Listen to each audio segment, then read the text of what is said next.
Now, for the first presentation or the first talk, it is Sentinel Node Imaging and Biopsy in Breast Cancer by Dr. Qaiser Siraj. So may I please ask you to come on the stage? Dr. Qaiser Siraj has a wide work experience in the field of nuclear medicine, nationally and internationally. He is an examiner of Asian Board of Nuclear Medicine and IAEA nuclear medical expert. He has a special interest in nuclear cardiology, neurology, genitourinary medicine, PET-CT, endocrinology, and sentinel node imaging. He is the editor-in-chief of the World Journal of Nuclear Medicine for the last several years. So, you have covered it all.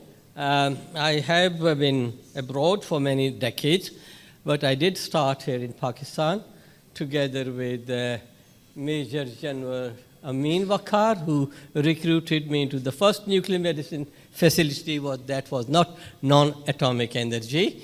And how do you, okay, sorry. Okay, where is it?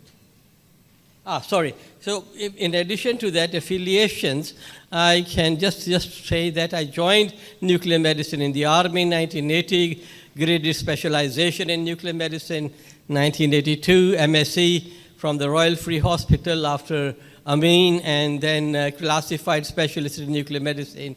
But the thing that I'm really proud about is the collaborating in the setting up the MSc course in nuclear medicine, where I was selected for my contribution to deliver the first lecture to the first MSc course in nuclear medicine, the introduction to nuclear medicine, as an acknowledgement of this thing. And we have now very proud students like a chair here, like Professor Masih Zaman, Dure Sabi, etc. So I'm proud of that. And they were very kind to give me the Best Lecturer course award at that time, as we know. Anyway, so the other thing that I was asked to do was to do a journal for nuclear medicine, and I'm the founding editor and the first editor-in-chief of the Pakistan Journal of Nuclear Medicine. That I built a website that did everything, including web building and publishing and etc. for many years, until our colleagues took over, and I'm very proud that it is going on very well.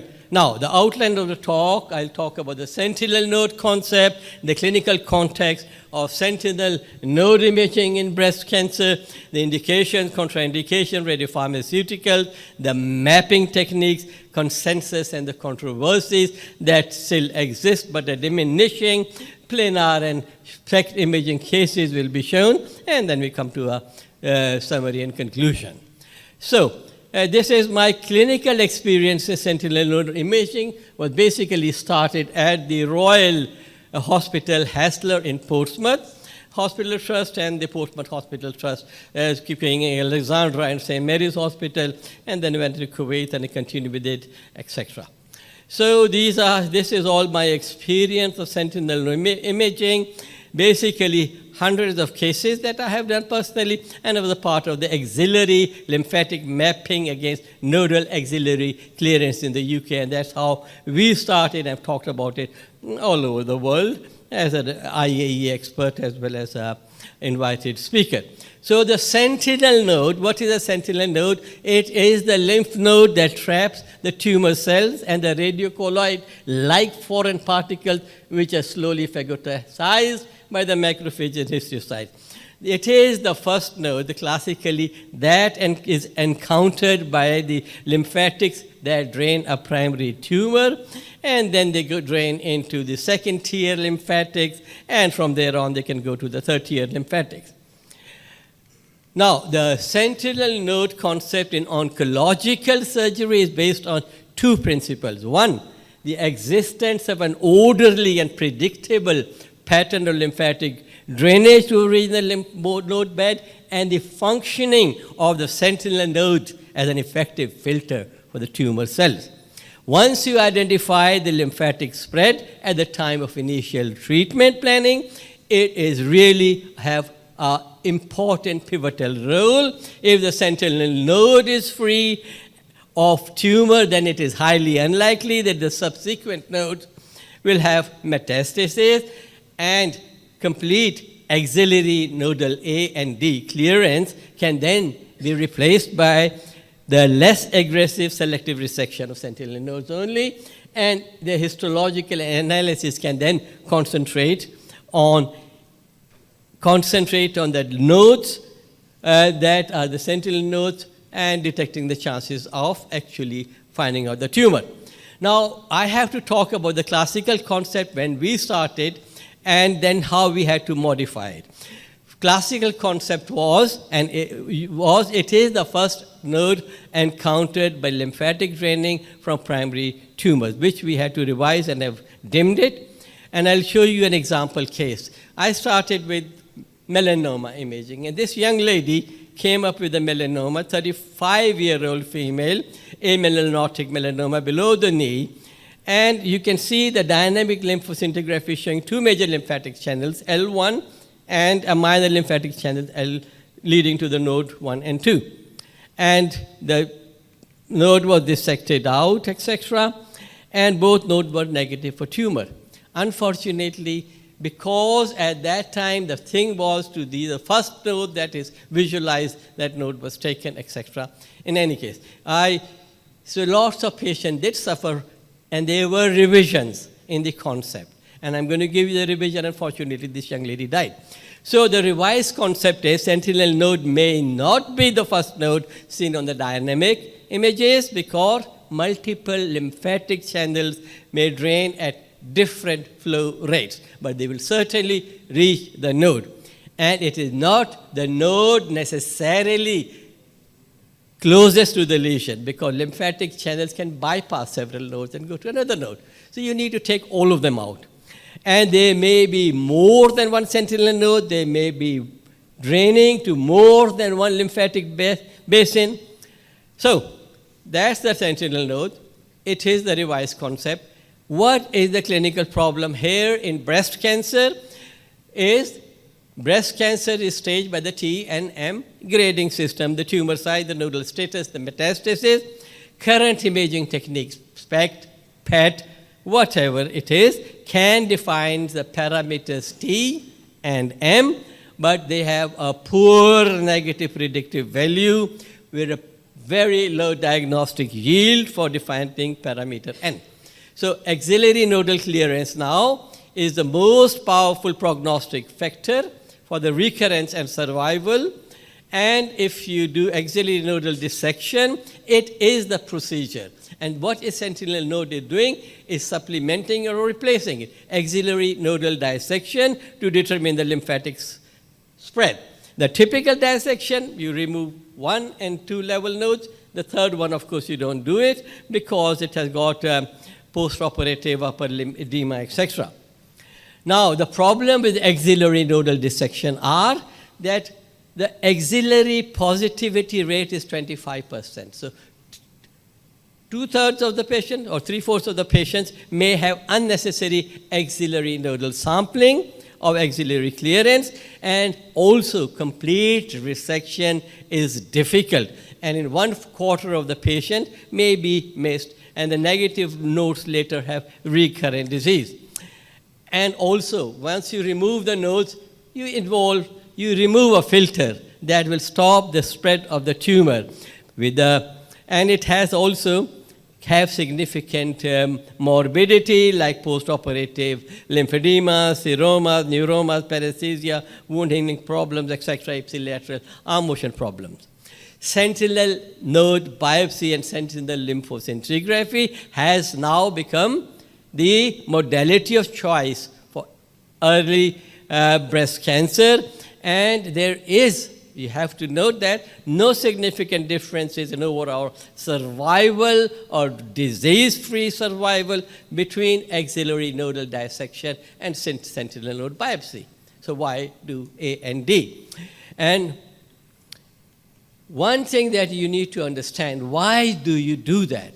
The point is not this. The point is not to remove the node. The point is that this procedure is performed for staging, and it is not curative intent.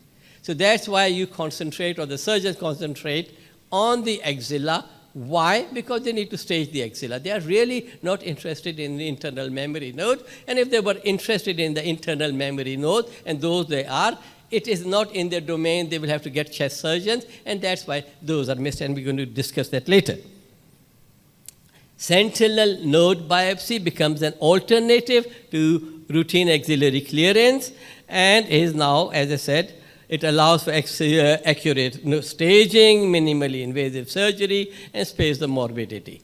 It reveals axillary, clavicular, internal memory, nodes, and also provides a focused approach to subsequent surgery. Which area are you going to target?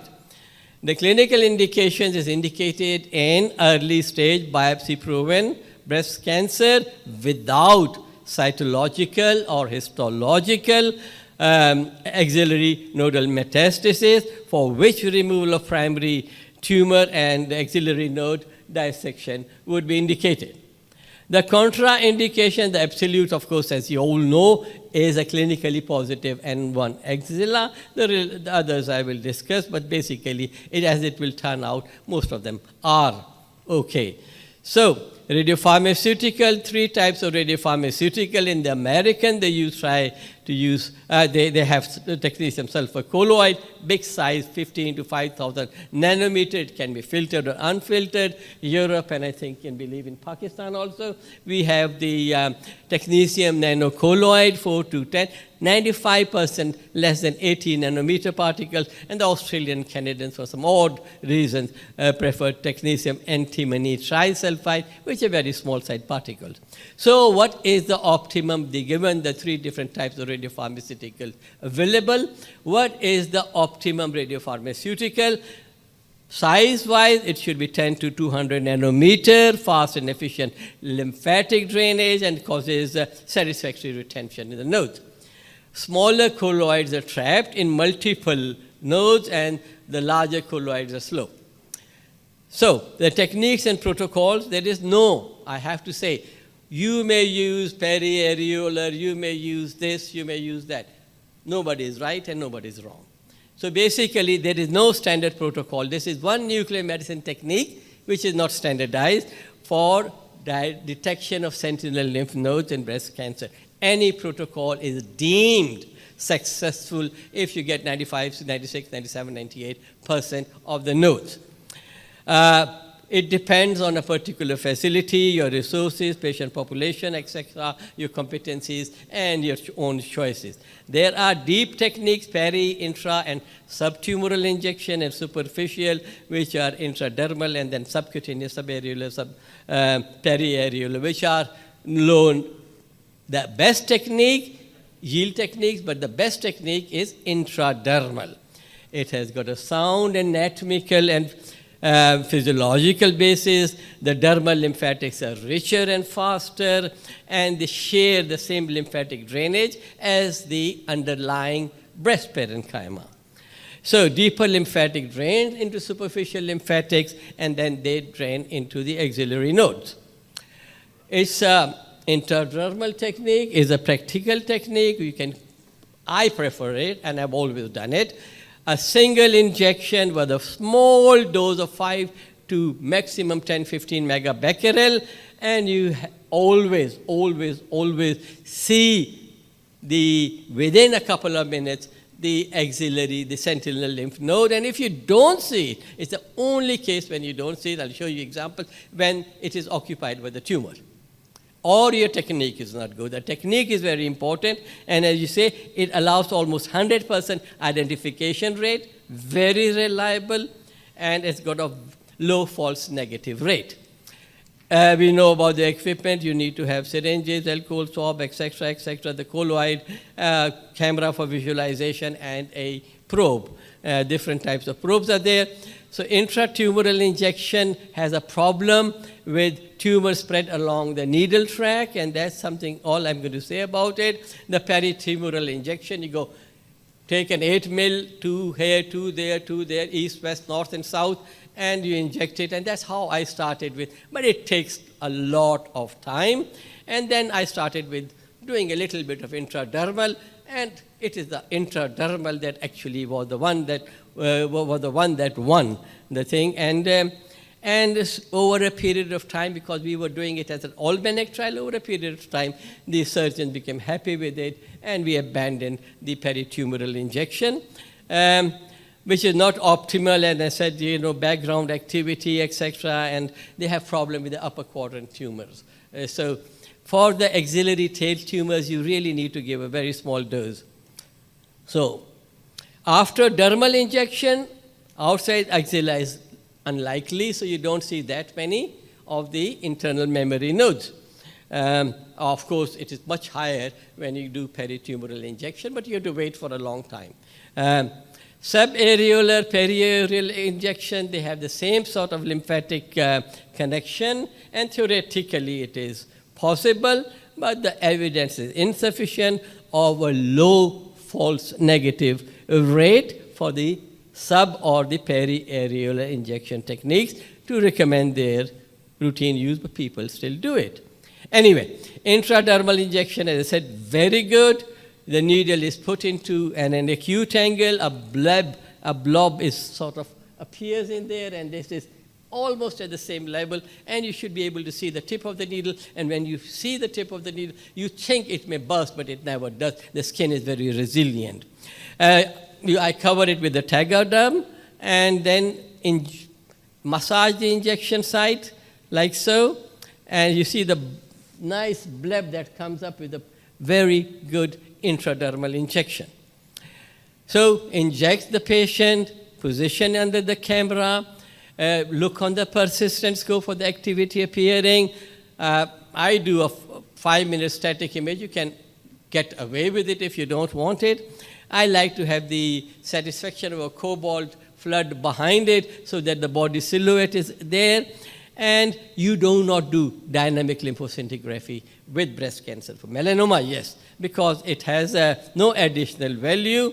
You mark the sentinel node and on the patient's skin, and then you go for image to record it, and then perform a SPECT CT. So that's how it is done. These are just pictures. Patient is positioned under the camera. Sentinel node is identified. A 5-minute dynamic static image is obtained. Not necessary. Flood behind it. This is what I used to like. So this gives you sort of a picture. And you can see the lymphatic channels and the lymph nodes and the channels overlapping the lymph nodes. Just gives you the satisfaction, but you can do what you please. The sentinel node is outlined on the persistent scope in the anterior oblique position. Camera head at looking onto the node at 90 degrees to the plane of view. The location of node is confirmed with a radioactive source and marked on the patient's skin, as you would see here. It's a little bit of a tricky situation, but you have to do it, and then you get a static image. You can see the injection site as well as the sentinel node, and you see it immediately. You don't have to, and a SPECT CT is performed, and then images are processed in the coronal, axial, sagittal views. And then the patient goes. Everybody is injected wherever it is possible with the blue dye, and then they are taken into the operation theater with a gamma probe. This one doesn't work. And the probe, the sentinel node is localized. It is marked on the skin. The incision is made. And you will be led to a blue and a hot node, indicating that's the sentinel node. And the counting on the node should be around 10%, 10 times more than the background activity. The blue and the hottest node is excised, and whenever you're measuring getting the radioactivity in the node, you put the probe up toward the ceiling so you don't get anything on the background. So the counts are acquired, and etc. 10% of the in vivo count rate should fall after the sentinel node has been removed. So nodal pattern are various. You have one sentinel node with or without a visible lymphatic channel, one sentinel node and one or more second-tier nodes, simultaneous appearances of two nodes with the same uptake in intensity. We may have two sentinel nodes, a node closer to the injection site that appears later than the more distant nodes. The closer node then is the sentinel node. And you can differentiate the second and the first tier nodes by the presence of lymphatic channel leading to the sentinel node. The sequence of appearance, the sentinel node appears first, intensity of uptake, sentinel node has more uptake, etc. There are many other technical definitions, precise definition first, sentinel node, several surrogate definitions, first node, the closest node, the blue channel, radioactive channel leading to it, and the node with the highest count rate. Okay? Histopathology is then concentrated on the sentinel nodes with multi-sectioning, which increases the metastatic tumor detection by 7 to 33%, and then you do immunohistochemical staining much better than H&E staining. Now, I just show you a few examples and then we can come to the conclusion. So the planar haze, we have a 67-year-old right breast cancer outer quadrant, and we have given a cocktail interstitial and intradermal injection, and you can see immediate visualization of a hot right axillary lymph node. Another patient here, again a cocktail injection. You can see two axillary nodes, and one of them might possibly be intra-memory. So this is again this injection. You can see 1 to 2 internal memory nodes. So basically what I'm trying to say is the planar, as everybody knows, imaging is limited, and therefore SPECT-CT comes to your help. It improves the sentinel node dissection, allows exact anatomical localization, facilitates surgical exploration. It has, of course, got a higher detection rate than planar scanning, and you can find additional sites of lymphatic drainage, have less false positive uptake, and it is very good for the overweight patients and lead to more accurate staging. So basically, we have level 1 nodes and level 2 nodes, which are level 1 are lateral to the pectoralis minor muscle, level 2 are behind, and level 3 are medial to the pectoralis minor muscle, and then there are interpectoral nodes between pectoralis major and minor, and intramemory nodes, internal memory nodes, supraclavicular nodes. Right, so this is an example of a patient with no visualization of sentinel node on the planar scan, but as you can see on a SPECT-CT, you can beautifully see that.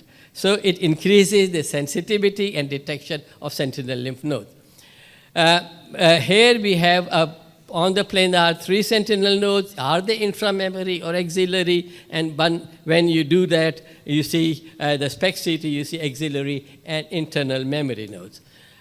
This patient here, 2 sentinel nodes, and on the SPECT-CT, you can very nicely see these sentinel nodes to be internal memory nodes, and we also have the facility of 3D volume rendering, which is really very much liked by the surgeons, as it gives them an exact idea of where the node is, and it doesn't need imaging. So here we have got an interesting case in a patient with right breast cancer and a single right axillary sentinel node, which is seen on the planar as well as on the SPECT-CT imaging.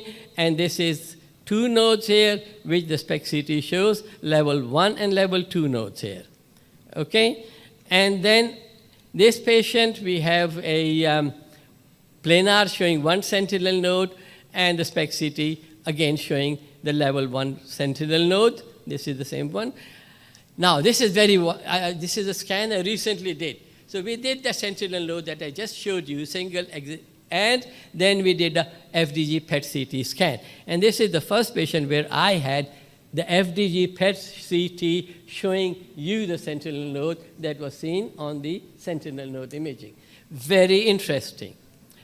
And here, this is a case. You cannot see anything on the planar scan, as you can see, the injection site, and really nothing very much. The planar was negative, and I did a PET-CT on this patient, and look what we see. It is occupied by a tumor on the contralateral side, not on the same side. So it is really very important, and SPECT CT is very important. And this is another case here where the planar was negative, and you can see it is being occupied by tumor on the FDG PET CT on both sides. So there are several clinical controversies whether preoperative lymphoscintigraphy is necessary or should you just go with the probe, etc. Are the extra axillary nodes detection important because 8% or so may have dual drainage and etc. etc. Now the breast cancer staging systems now incorporate the prognostic implication of sentinel nodal dissection, and the extra axillary drainage side, of course, may be missed if you just do a gamma probe, and pre-operative lymphoscintigraphy then, therefore, has a role because it directs the surgeon to the most likely location of sentinel lymph nodes, and especially when you have extra axillary drainage. Okay, so sentinel node imaging for extra axillary node detection allows localization and excision of extra axillary nodes, helps patient management, and deep injections are, of course, better in localizing the extra axillary nodes, and then such patients can have radiotherapy. Now, there are many recommendations. Some are established, some are not established. But anyway, once you review the literature, I will very quickly go through it. In the ductal carcinoma in situ, which doesn't metastasize to axillary node, routine sentinel node biopsy is not recommended and is justifiable only when performing mastectomy on core needle diagnosis, which can estimate the invasive cancer in up to 35% of the cases when DCIS is upstaged at surgery. Post-chemo primary chemotherapy, it is okay.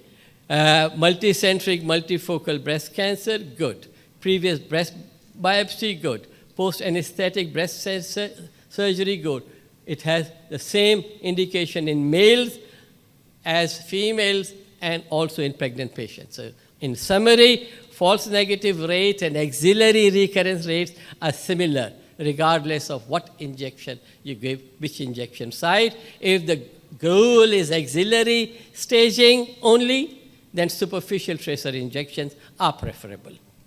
If the aim is to stage the extra axillary nodes and the extra axillary nodal basins, tumor-related deep injections are better.